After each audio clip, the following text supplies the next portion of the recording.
day, and thank you for joining us for our final Feast on Your Field Chef webinar with Chef Andrew Cowan of Northern Chicken. So thank you so much for having us. We're very excited to learn how to make fried chicken. Well, thanks very much for having me. I'm excited to show you guys. You guys are going to get all the tricks, and hopefully people come back to the restaurant again at some point. They will. I just want to thank Wolfe Cadillac for sponsoring our chef webinar series. We couldn't do this without them. And yeah, let's get going. We will be sending out, I just wanted to make a few notes, sending out the recipes with the webinar, so take a look at them.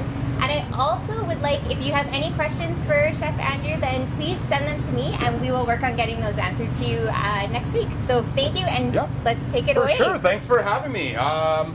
So basically what we're going to do is we're going to walk through exactly how we do fried chicken start to finish here at Northern, obviously with a few tweaks because I can't give you all of my secrets or else I'd be out of business.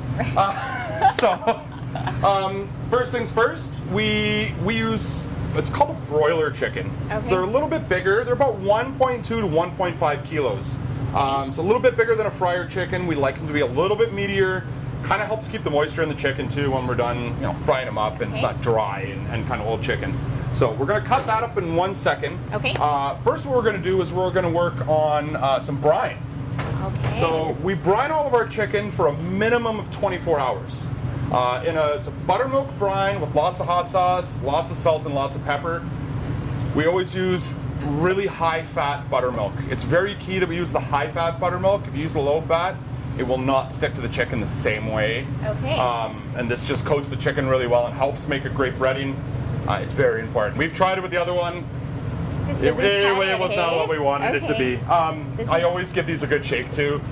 Something that happens with buttermilk that people do, and I've done this before too, you start pouring it out, it'll look a little chunky.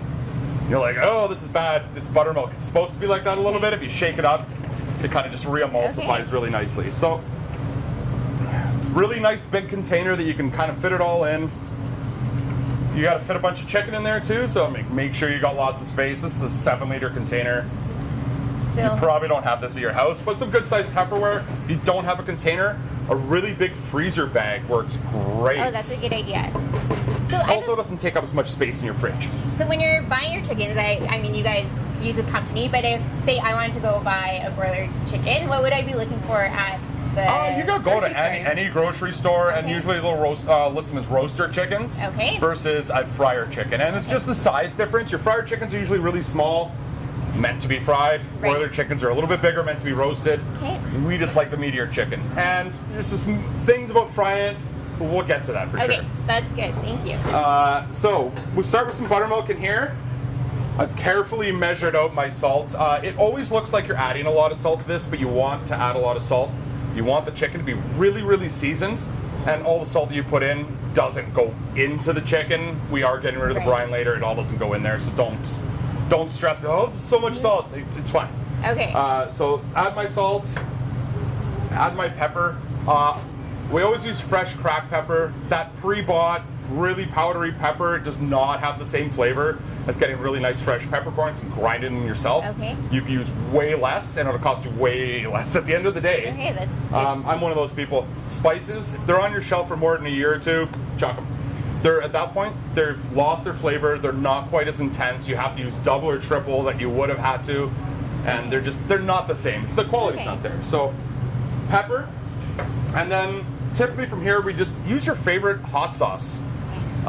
We do our own at house, so we got like a cayenne base that we do. It's just straight up cayenne, kind of like a Frank's habanero, and jalapeno in my nice labeled bottles, of course. And you can purchase some of the hot sauce directly from the restaurant. Yes. So check it out. For sure. We always have these 3, and then we always have specialty stuff too. So, I always just add a little bit of hot sauce in here. There is some measurements. You can tell I'm measuring really carefully right now, like most chefs do. Right. It's on the recipe. Yeah, it'll be on the recipe, right? I have a good idea. I've done this a couple times. So. Now, is this when you're making your spiciest chicken? No, this is just our regular chicken. So it's got a little bit of hot sauce in the brine. It's just, flavor, and we're doing Nashville style hot chicken. You got a little bit of spice on there, even on your kind of, your original chicken. So, give that a good mix. Make sure your salt and peppers is kind of mixed in there really well. And then we are going to cut up a chicken. So we do a 9 cut. There's several different cuts available. There's 8 cut, 10 cut, 9 cut. We do 9 cut. Just it's just what we did. I couldn't tell you exactly why we chose that way. So what I do is just quickly separate my legs. Okay. So split that down the middle. Look at that knife. That's a great knife. I bought this in China. It's dynamite. Wow. So I got my drumstick, my thigh. Same here, drumstick, thigh. Right. Now, something we do that a lot of people don't do, they always just like take a little bit of the wings off, and your wing pieces end up super tiny. Right, I packed that. So what we like to do is we actually go into the breast a little bit here. And it takes a little bit of effort to cut down, and then you get some of that nice breast meat right in with the wing, and it's a really nice piece of meat then, because you got dark and you got the white, and it's a good mix. Same with that, so that's there. And then this is where everybody gets really kind of doesn't know what do I do. It's tough to see on camera. There's a point to the breast. We're going to cut through that, and that's called the keel. Okay. Quite often, if you like white meat and chicken, this is the part that people really like because it's just a little bit of bone and nice white meat on either side. Okay. So we take that out, and then I will split the ribs in half, and I will take out the spine. Okay. You don't have to take out the spine. It really doesn't matter. You're not going to eat it anyways. It doesn't matter if you fry it in there or not. We use it, we save these, and we make stock with it. And we make gravies, and we do... I mean, we're in a restaurant. We do all sorts of byproduct stuff with this, right? So. Well, and we've talked about that in one of our last webinars about kind of using everything you have. You know, don't throw it out. Use it, make stock. Yeah, you know, we try our best to make sure that we try and use every part of that chicken up in some way, shape, or form. So, yeah, here's our 9 pieces of chicken. Just like that. Just like that. You know, like super quick, super easy, right? And then we're just dunking them in the buttermilk. Okay.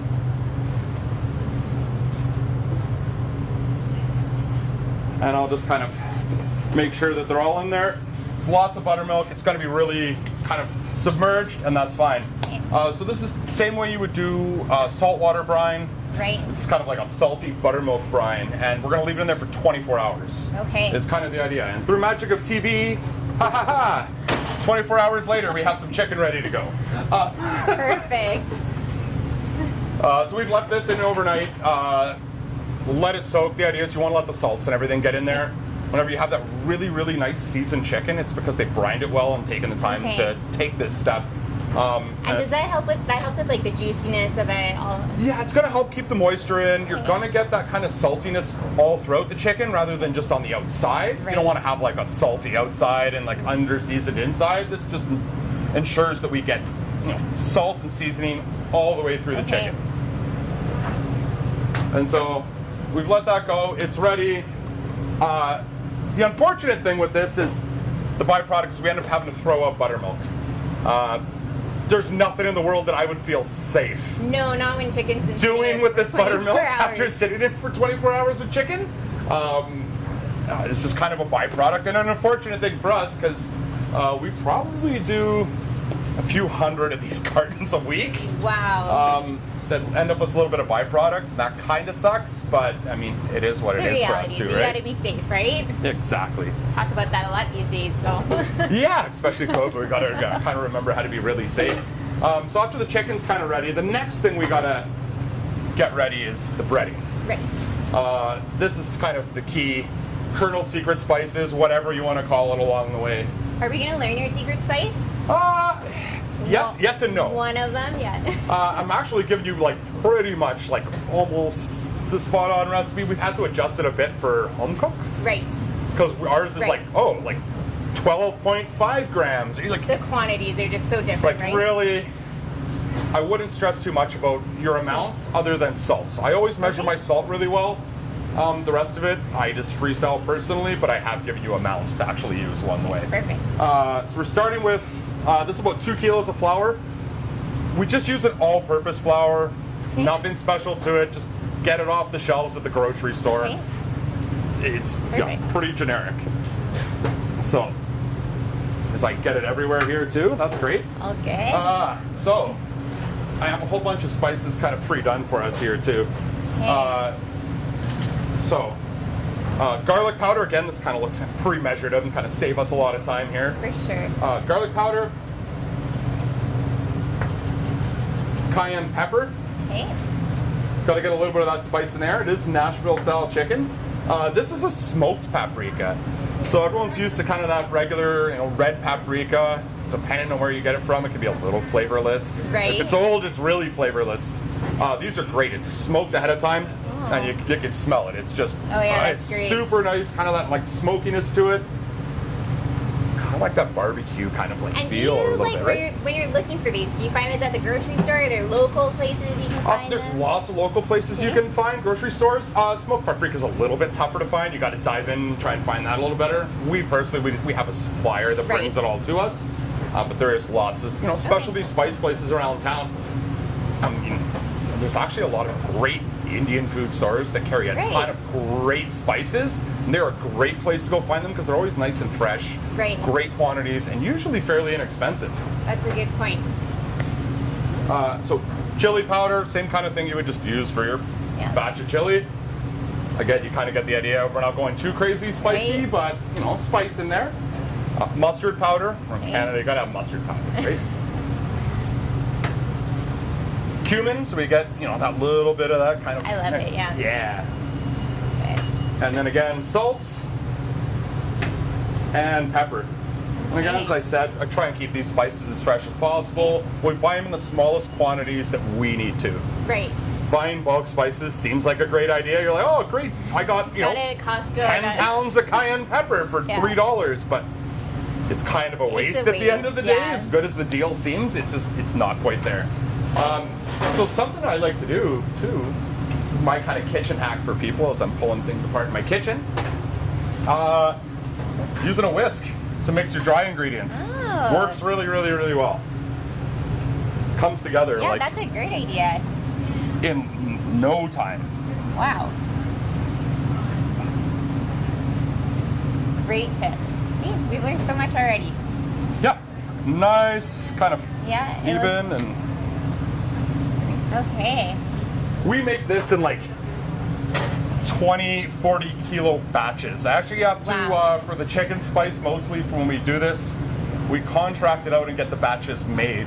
Because it would take so much time for my guys to mix all the spices all the time and measure them out, that it was just like, what, here we go, here's the recipe, and we have someone make a lot of this for us sometimes. A huge batch, you'd need a lot of space, right? We buy them in 120 kilo batches at a time for the chicken spice, and that only lasts us about a week. Wow, okay. We brought a little bit of chicken. Yeah, just a little bit. They're busy here, they're busy. They have a great takeout option, so yeah, exactly. Take advantage of that. So, once you got this set and ready to go, we are ready to bread chicken. Okay. I do them kind of individually here. Make sure I get all the flour in all the nooks and crannies. Okay.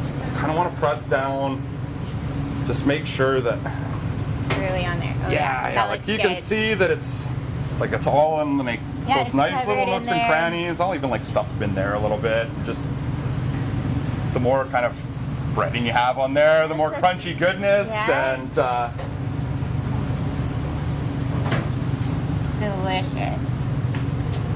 And so you just quickly kind of get all these breaded. Now, the secret here for us a little bit is, well, it's not really a secret. When you're doing your chicken and you want to bread it like this, leave it sitting here for about 20 to 25 minutes before you fry it.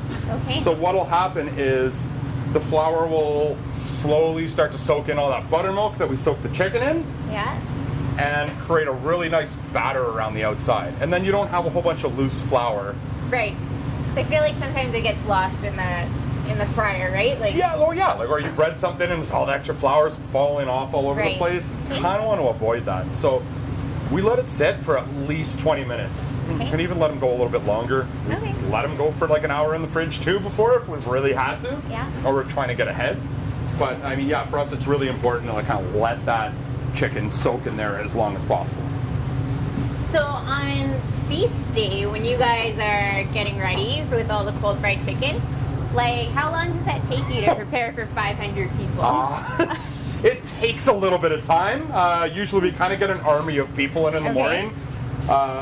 We normally have kind of like one person in the morning that kind of does all of our chicken and helps out with that. But yeah, on a day like that, I think this year we did 600 plus pieces.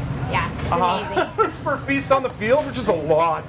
I mean, we're lucky to have like good partners to help send us that stuff, and the guys are great here. But it's a few hours of, well, you got to get it in, we got to soak it, you got to make all the brine, then you got to make all the flour, and then we got to slowly bread them all and then fry them all. And then the frying part is probably the longest. Frying, because they have to go in batches, right? So yeah, and we only have room to do about 100 pieces of chicken in the fryer at a time. Okay. And they take about 15 to 20 minutes, and we still got them doing between orders. So it usually is about a 6 or 7 hour process for us from start to finish, just to fry the chicken, and even for cold chicken, because we got to do cold because it's tough for us to bring out there and have it. Yeah, you can't. We got to cool it down then too, and so it takes some time for us to kind of get that together. We really appreciate the support. Matt and Andrew have been involved since the beginning. The first year making the bourbon buttermilk pies. Did I say that in the right order? Yeah. Which are such a hit, and we did miss that this year, of course, without being on the field. But then after that, second year and on, you guys have made our chicken every year, and like people rave about it. Actually, you guys were really lucky. The first year that we did it with you guys, we didn't even have this restaurant yet. I know. We weren't even around yet. We had just started, and we were working on it. I remember that. Yeah, it was incredible. We had the ideas. We were pumped and ready to go. Yeah. It was a good kickoff, just quite weren't there yet. Yeah. And yeah, we've enjoyed being part of it every year. Like working with the other chefs and just being part of the event it's a lot of fun. And we get to hang out on the football field and chuck a football around, right? So like, what's not to love? Yeah. No, it is amazing, and they volunteer all their time, and all the chefs, like such a great community event that we built, and we couldn't do it without you guys, who are our audience and our attendees, and then also our chefs and partners. It's just phenomenal. We feel very lucky. Yeah. So obviously there's much more flour here than we needed. I kind of do that a bit intentionally. If you use too little, with all the buttermilk that goes in there, it gets really clumpy and wet and just kind of turns into its own batter. At the restaurant, we'll save this. I'll filter this out, and I'll use it again when we go to bread. Right. Sandwiches next, or fingers right after. I mean, I won't keep it overnight. Yeah. I wouldn't suggest keeping it overnight or any long period of time. Yeah. It still is chicken. Right. Right. But yeah, we filter it out, and we do it in like gigantic batches. I mean, it's tough to see on camera here. I got a giant bin. Oh yeah, it's huge. Literally like this giant flour bin like this that we keep it mixed, and you just scoop out and use whenever whenever you need to. And this breading is our standard breading for everything we do. Sandwiches, fingers, hot chicken, extra hot chicken, everything, and this is kind of the base, and then from there is where we. That's kind of neat. You can adapt it and change it up really easily, right? Just flavors and exactly. And it's it made it a lot easier for the guys in the kitchen too. You didn't have to stress about trying to do like different powders or different breadings for different chickens, and I don't have enough of this chicken or that chicken. Like, hey, let's make this easy and consistent, because you need to in the kitchen as well. For sure. The good news with this breading too, you don't need to just use it on chicken. Okay. Yeah. I've done this with pork. We've done this with beef, like chicken fried steaks. Wow, that sounds So we'll delicious. take this breading, do the same system with like a steak, like a minute steak, and put it in here, take it out, dip it, fry it in a pan. You got this chicken fried steak. Like, so there's lots of possibilities. This recipe isn't just for chicken. And I used that spice mix. Don't be scared to throw your own spices in or your own amounts. Omit stuff that you don't want. If you don't like spice, don't throw cayenne in it. You don't have to. Right. If you're over by a gram or two, whatever, right? Like, that's kind of the joy of cooking, is sometimes you discover mistakes, and sometimes you might discover something really awesome. You're like, oh, I love it extra spicy, right? That's true, hey? Don't be afraid. Yeah, never be afraid. I try and explain that like all the time to people like my mom, and she just... Who needs a recipe? Yeah, she has to have a recipe. So I'm learning. She gets really annoyed when I'm just like, oh, just make this. It's like, no, I Throw it can't. I together. can't just do that. Like, no, you can't. All right. So usually what we'll do, we're gonna let these sit for quite a while. Again, through magic of TV, I kind of got a bunch here because we're doing it in the restaurant. So after sitting for a while, we can compare the two. Okay, definitely. You can see that this one's been sitting around. It's really tacky. There's really not a whole lot of flour falling off. This one is, still lots of flour coming off of it. Yeah. You want to get it to this point. Okay.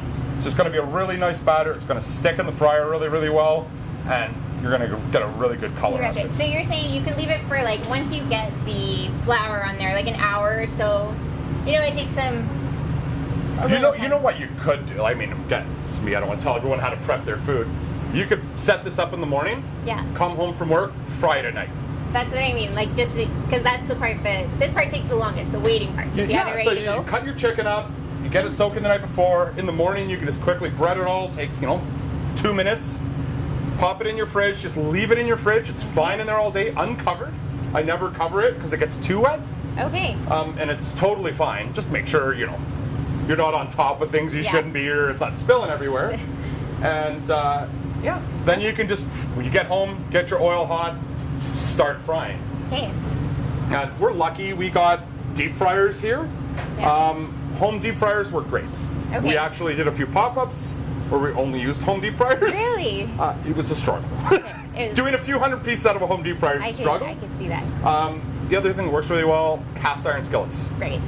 Don't go too high up in your oil, or they start to spill over. I kind of go like half an inch or just a little bit. And it won't submerge it completely. You're going to have to flip it, but they work great. They hold their heat really well, consistent, and makes life really, really easy. Okay, I have a crazy question. You might roll your eyes, but I got crazy answers. Don't all worry. the rage right now are like air fryers. Does that even work for making fried chicken? To be honest, I've never actually tried it in there yet. Okay. I do not own an air fryer. Okay. And honestly, I don't make a lot of fried chicken at home. You don't need one. I love it. I still eat it at work. It just it's a little bit much. I just wondered if you would adjust something because it's just a little bit of a different setup. You know what? I think I got to try this now. I just done experiments, and I got to see what happens, right? I haven't tried an air fryer. I know people have reheated chicken in an air fryer, and it's worked great. I've just never done it from the start. Okay. Or done this method. Right. Okay. So I mean, from here at this point, really nice and easy to fry. I know it's tough. You can't really see me. I'm just popping some pieces in the fryer.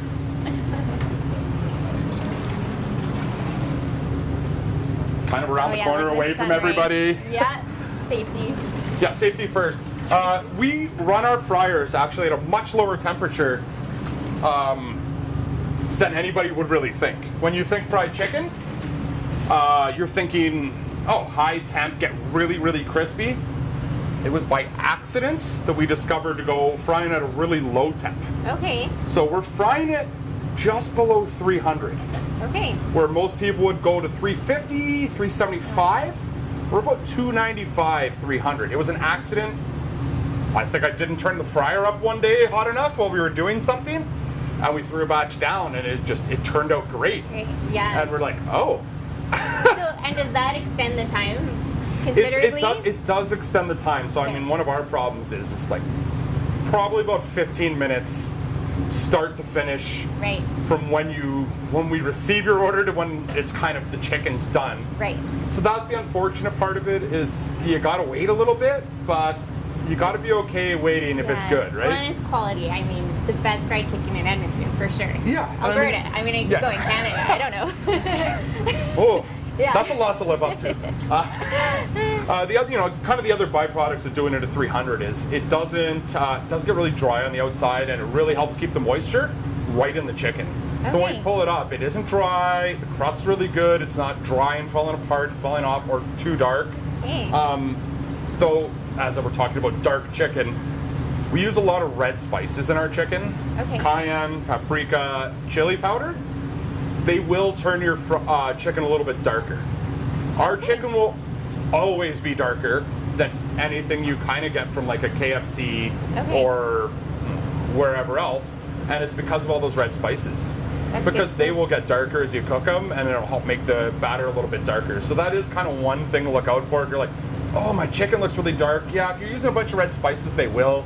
if you're worried about that, cut the red spices out. Right. You can substitute some other stuff in. Right. And But you'll be it's fine. just looks, right? Like the taste and flavors.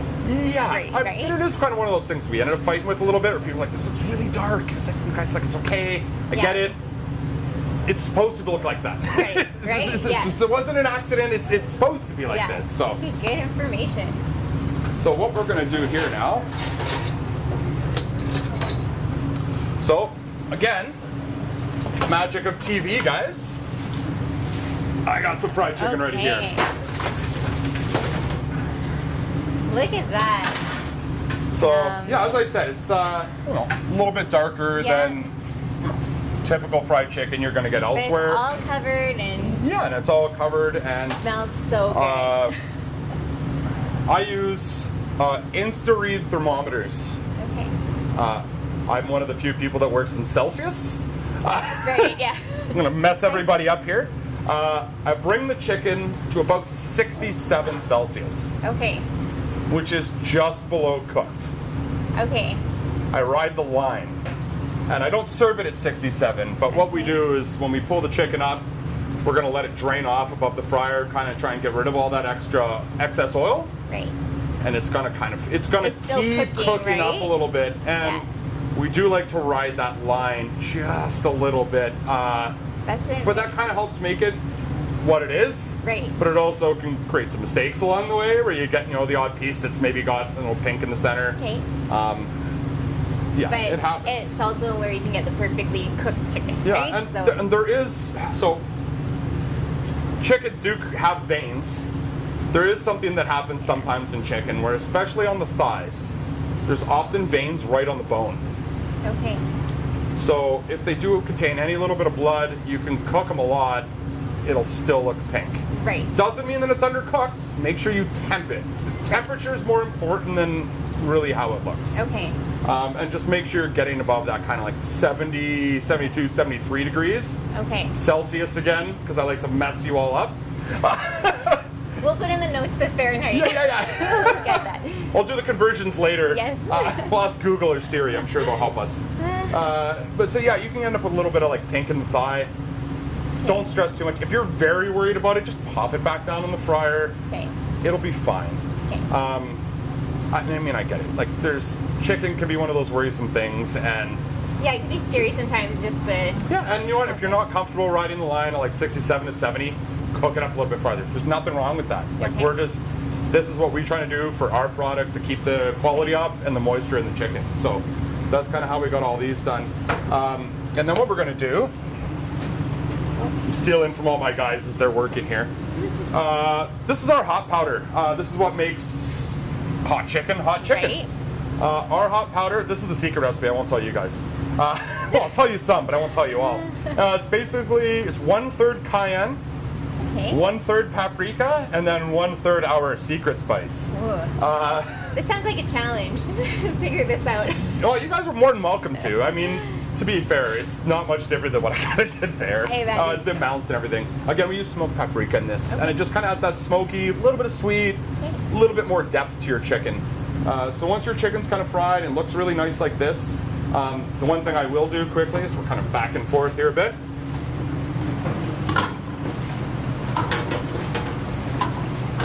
Ladder there if you want to use it. I should be doing this. So we're just going to drop it again for like 20 or 30 seconds. Okay. Kind of sounds weird. I want it to be kind of oily on the outside when we go to put the powder on. Okay. So the leftover residual oil on the chicken and the powder is going to create a great sauce. And you won't have that dry kind of powdery feel and Get mouthfeel on something the for outside. the powder to stick to, right? Yeah, and it sticks to the chicken, and it looks so much nicer at the end too. Okay, that's a good tip.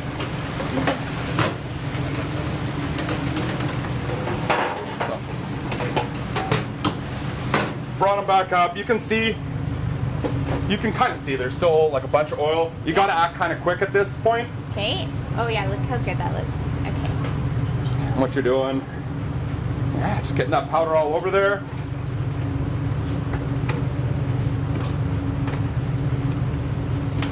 Make sure you get both sides.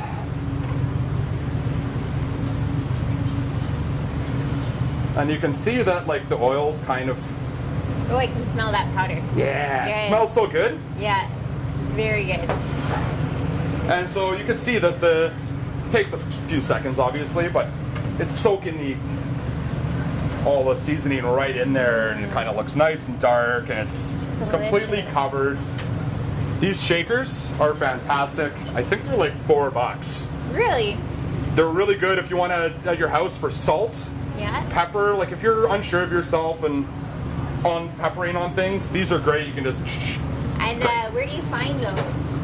Amazon, HomeSense, pretty much any store that they sell kind of kitchen stuff. Honestly, we buy a lot of stuff through Amazon. I know, right? As it is to say, you're like shopping for a restaurant and stuff, I don't know where to get this. I always go to Amazon. I know, it's so convenient, right? They have everything. Oh yeah, they always do, right? And then so for presentation, oh here, they're bringing this over for me, perfect. I kind of like to just stack them up. I make a game out of it for myself. How high can I kind of stack this chicken to make it look as good as I can? Sometimes you gotta kind of figure like it out. Like a little tower, that's build a little bit of a tower here, and then we're gonna top it with some pickles. Oh, delicious. So we make these bread and butter pickles in house. Okay. It's actually my grandma's recipe. Really? Yeah. My grandma's not a very good cook, but she was fantastic at preserves and pickles and everything else. So we've actually used a bunch of her recipes for these things. What a great tribute to. Yeah, you know, they're good pickles, and I like the sweetness of the bread and butters with the spice of the chicken, right? Because it's you know, the sweetness and the heat kind of play off each other well. So when you're doing like your different kind of chicken, where you make the change on the heat is with the powder, is that right? Yeah, so that was just our hot powder. Okay. And then I'm not going to make you eat it by any means. You can take a little bit of a smell. So this is our extra hot. Oh yeah. So the extra hot is based with cayenne, but we add ghost peppers. So we start taking out some like the paprika, and we're gonna add ghost peppers into that. Okay. So yeah, you can always switch it up at your house. Right. There's lots of like stuff like smoked chipotles and stuff like that you can add to your mix.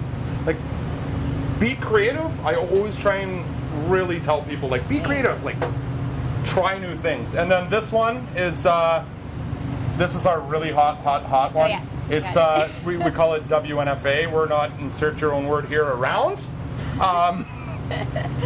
This is 3 of the hottest peppers on the planet. It's Trinidad Scorpion peppers, Carolina Reaper peppers. We got some Apocalypse peppers in here, and of course ghost peppers. Ghost peppers are the mildest pepper in this mix. I don't think I could try that one. It's a challenge. We kind of make all the kitchen guys do it at some point, and really just they got to learn how to handle the spice too, right? Yeah. It just sucks if you like get it in the eyes and hands and stuff as you're kind of working. And that's basically the big difference between when we go from our low level to our really high level. And if you don't like any spice at all, you can omit the whole powder after. And just have your just original chicken. Yeah, for sure. And do you ever like serve, say someone wanted to do like a sauce with it or something like that, like what would you suggest? Well, I mean, we got our normal hot sauces, and then we have other ones that change all the time. So we've got pineapple hot sauce, we have orange hot sauce, we have mild ones, we have crazy hots, and we have some mustards too. So yeah, there's lots of options. It's how do you like your chicken, really, more than that. So that's true. And then look at once this is all kind of done, I will always finish with kind of a little bit of salt on the top too.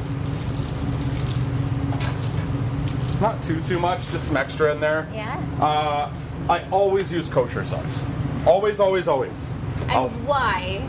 So, your typical table salts, they're really tiny grains. Right. So, I mean, in the kitchen, we're not just using like a tiny little salt shaker you have on your table. You're picking it up and you're using your fingers. Yeah. It's easier, like, you can feel it more.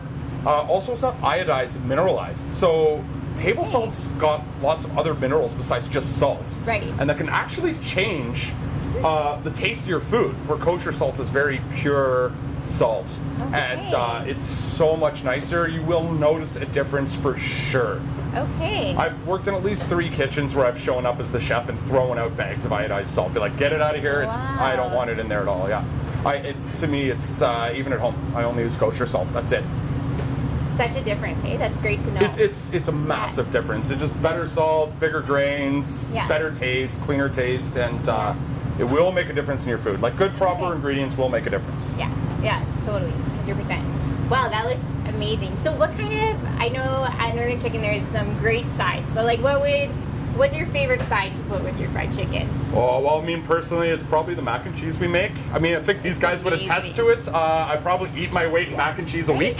It's amazing. We make good mac and cheese. I don't want to toot my own horn, but I do like mac and cheese. But potato salad and coleslaw, if you're looking for something a little bit on the lighter side and not like so heavy, or you just can have it ready to go, those will always make great ones. Or fresh cornbread's another one we've done lots. I make cornbread every day, and it's always just great to have there. Dip it in all like the leftover kind of like oil and juice at the bottom and eat it. It's great. And this is great for, like, I know this time of year, this year we're outside more, then we're going out and doing things. This is great picnic food you can prepare. Great picnic food. Take it to go, make it yourself, or come by and check out, buy it from here. I know we've done that on occasion, and it's great. It's set up easy. And that's kind of part of Feast on the Field, is we've always tried to do the outdoor picnic in a fancy kind of way, and that's why fried chicken's like... Yeah, and you know what? Cold chicken's kind of good too. I mean... I kind of judge some fried chicken places on how well their chicken is the next day. You know if their chicken still tastes good the next day when it's not just hot and it's cold, you know that they've done a really good job. That's a good point. Okay, good tips. I'm trying to think if I have other questions here. How about like pairing chicken? Like with drinks, you know, you're having a full meal. Obviously, I mean, for us and me, beer is always the really good one. For really spicy stuff, IPAs work really, really well. IPAs are, I mean, they're really in your face, bitter, and really hoppy. But they pair well with the spice because both of those things are kind of really in your face and they offset each other well. You could go the opposite way and go on a sour. Like a sour beer would be really good. You got lots of lemon and lime and kind of flavors to it. That would be good. If you want to go with wine, I actually suggest champagne. Wow. Be really highfalutin. And this is getting very fancy, okay. Highfalutin, get your Dom Perignon and fried chicken going. It's just the bubbles and the sweetness of the champagne. It pairs so well with the chicken. Like, it's one of the like suggestions if you're like when they talk about wine and chicken. And I mean, again, it's one of those. You can use white wine too, works really well. Probably find red wines that you really like in there too. I'm not a big red wine guy, lighter one maybe, and cocktails, bourbon, rye, old fashions. Right. Yeah. And if you're not looking for non-alcoholic, iced tea and lemonade, stuff like that's really, really good as well. Yeah, that is good. And that's kind of like the traditional, right? Like typical. Yeah, we make our own iced tea and lemonade in house too. And the idea is, you know, your lemonade's really tart, but that spicy chicken, and they all kind of work so well together. Amazing. Okay, that looks like too good to be true. Now we have, Andrew alluded to the mac and cheese, so that is included in your recipe. So thank you, Andrew, because I threw a special recipe in there for mac and cheese that we don't normally do in the restaurant, just for them, and I included pork and beans on there. I did see that. There's pork and beans. So this is like a full meal that you can prepare and just kind of make it throughout to tie you over until the next feast on the field or feast on your field. We'll see how that all Or you just come down and say hi to me and and that was the next thing. It's like, if you don't have all of the supplies, I mean, it seems simple, and I love that you can kind of customize each step to your tastes and likings. But you guys have just an amazing system. You can get takeout or come and dine in for a certain part of the day. So it's a little bit now, a little bit tough right now. Yeah, it's a little tough, but definitely the takeout, it's easy to do. And yeah, we could just keep supporting. I mean, and you can stop by in time. I'm talking Christmas here, I'm sorry everyone, but pick up some hot sauces here. Go downstairs to Muley's, who is also a sponsor of Feast on the Field. Pick up some sausage and preserves, and you are set. So we are very lucky to have Muley's in the basement. I'm not gonna lie, I eat a lot of sandwiches with meat that they make. Right? It's like the perfect, and it's perfect for picnics. I think that's such a thing right now because I know socially we need to connect. Outside is just a little bit safer, so let's we can do it that way in a safe way. So yeah, absolutely. Yeah. I'm trying to think any other tips you can kind of suggest. Like, I have one question. So you guys open, it's what, like 5 years or so? We're almost up to 4. Almost up to 4. Almost up to 4 years. Like 4 years in December. 4 years in November, so 4 years in a month. We're very close. That's right. So, like, how did you guys get on the fried chicken? Like, you guys worked in different restaurants, different places? Yeah, me and Matt were really big fans of fried chicken. I did it at a bunch of restaurants that I ran. Matt did it at a bunch of restaurants that he ran. Okay. We kind of were talking about it for a long time, just as a, hey, wouldn't this be great if we did this? Yeah. This would be fun. What a great idea. Let's own our own restaurant.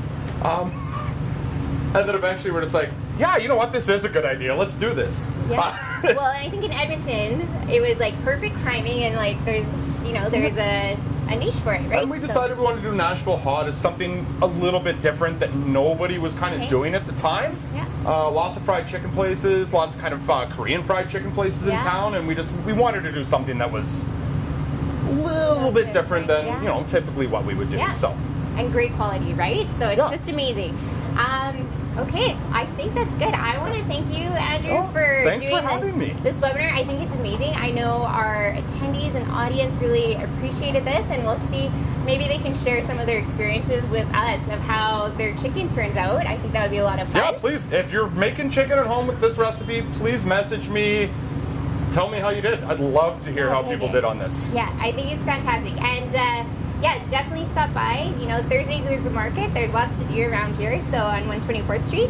And I want to thank you all for supporting Feast on the Field and our seniors living in care. I have to say that these days with COVID, it is difficult times for them. They're feeling isolated, and the funds from Feast on the Field is really helping to connect them, bring programming in, and also help with our Stepping Up Norwood new building for the Dean Swizdowski Center at Norwood. So again, thank you so much. If you want to send your questions in, please send them by Tuesday, October 6th, and I will connect with Matt and Andrew to get those answered. Yeah, I'm glad to answer some questions. Yeah, they're just as you work just through some help or anything. Yeah, we try to, we're like the everyday, I have a lot of good questions because I'm not always the best cook, so I've learned a tremendous amount from you guys. And I think that everyone enjoys getting to know you guys as well, who's behind the scenes. I just like helping people and getting people excited about food. So, questions, I'm happy to answer them. That's wonderful. To the best of my ability, I guess. Oh, you'll answer them. I have full confidence in that. So, thank you for supporting us, and we will see you next year for Feast on Your Field.